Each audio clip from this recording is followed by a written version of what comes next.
వక్ఫ్ board భూములను రక్షించడంలో BRS సర్కార్ పూర్తిగా విఫలమైందని విమర్శించింది all India Muslim minority organisation.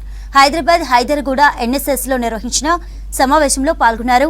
రాష్ట్రంలో ఉన్న 77,000 వక్ఫ్ భూములను చాలా వరకు కబ్జాలయ్యాయని ఆరోపించారు. గత సర్కారు ముస్లింల గ్రేవ్ యార్డు కోసం 125 ఎకరాల భూమి కేటాయిస్తామని చెప్పి మోసం చేసిందన్నారు. కాంగ్రెస్ సర్కార్ అయినా భూమిని కేటాయించాలని కోరారు. అలాగే వక్ఫ్ బోర్డుకు జ్యుడిషియల్ తో పాటు ఎండోమెంట్ తరహాలో అధికారాలు ఇవ్వాలని కోరారు. కబ్జాకు గురైన భూములను తిరిగి స్వాధీనం చేసుకోవాలని డిమాండ్ చేశారు.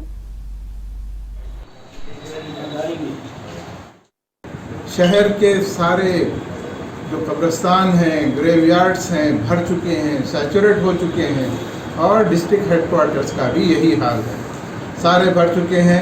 लिहाजा हम ये कहते हैं कि 20-30 किलोमीटर आगे जो वक्फ लैंड है उसमें आप एलोकेट करें, वक्फ लैंड को एलोकेट करें 100 एकड़ हाईवेज के पास, ताकि जाने आने में आसानी हो। और ये मसला बहुत तेज़ी से बहुत गंभीर मसला बन चुका है।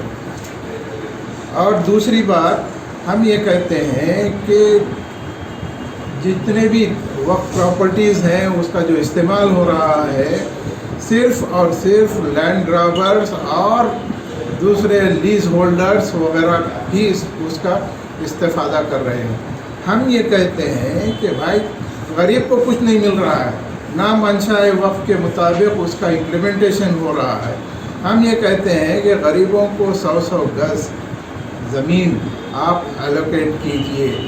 मनीकोंडा जागीर दी 1653 acres ऑफ लैंड दादी रिकॉर्ड सेक्शन सीज ఉండే ఆ రికార్డ్ సరిగా సుప్రీం కోర్టులో సబ్మిట్ చేయాలి. ఓడిపోయారు.